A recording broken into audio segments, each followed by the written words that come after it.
Bani Israel, bangsa Israel itu Pak, itu keturunannya Nabi Ibrahim. Saya singkat di Ibrahim saja.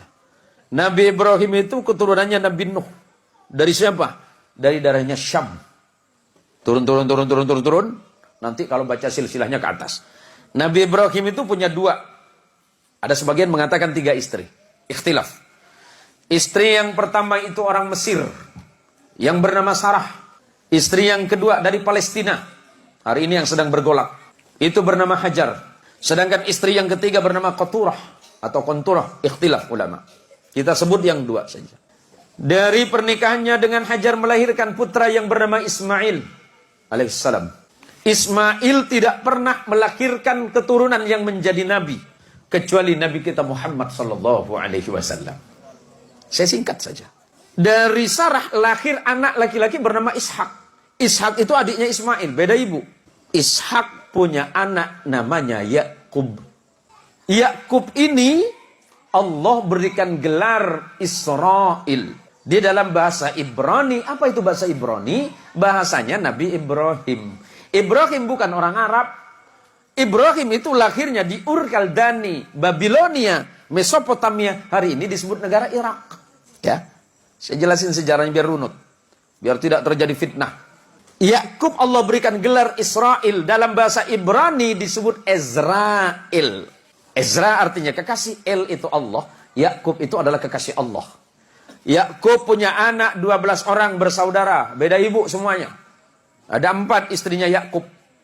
Yusuf bersaudara 12 orang yang disebut Bani Israel. Yakub diberikan gelar Israel, anak keturunannya 12 anak yang bernama Yusuf bersaudara disebut Bani Israel atau keturunannya Israel.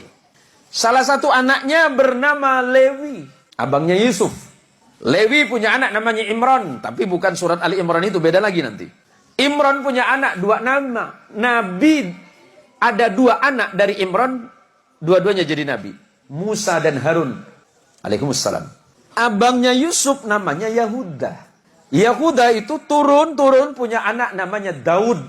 Alaihissalam. Daud punya anak Sulaiman. Terus turun ke beberapa nabi. Punya anak namanya Imran. Yang kemudian menjadi nama surah Ali Imran. Imran punya istri namanya Hana. Imran dan Hana punya anak namanya Maria atau Maryam dalam Quran. Maryam punya anak tanpa menikah yang bernama Isa bin Maryam. Nabi Muhammad sallallahu alaihi wasallam keturunan langsung dari Nabi Allah Ismail melalui jalur ibu yang dari Palestina. Nabi Ismail menjadi Arab bukan karena Ibrahim, tapi karena ibunya yang dari Palestina. Biar jelas. Kemudian menikah dengan perempuan Arab dari Bani Jurhum, melahirkan anak yang bernama Haidar. Turun sampai kepada Adnan. Turun. Nanti sampai kepada datuk Nabi yang bernama Abdul Muttalib. Abdul Muttalib punya putra yang bernama Abdullah. Abdullah punya putra yang bernama Muhammad sallallahu alaihi wasallam. Apa yang mau saya jelaskan? Nabi Muhammad sallallahu alaihi wasallam punya hubungan kekerabatan dengan Nabi Allah Isa. Tetapi bukan dari jalur ayah. Kalau jalur ayah berarti Ibrahim. Ya, dari jalur ayah Ibrahim, tapi neneknya beda. Nenek moyangnya beda. Nenek moyangnya Isa itu bernama Sarah, sedangkan nenek moyang baginda kita Muhammad sallallahu alaihi wasallam itu bernama Hajar. Biar jelas. Biar tidak ada fitnah di antara orang-orang yang tidak faham tentang sejarah. Nah, tadi istri Nabi Ibrahim yang tidak disebut namanya Qaturah punya anak yang bernama Madian. Nanti di negara Madian itu datang seorang nabi yang bernama Su'aib.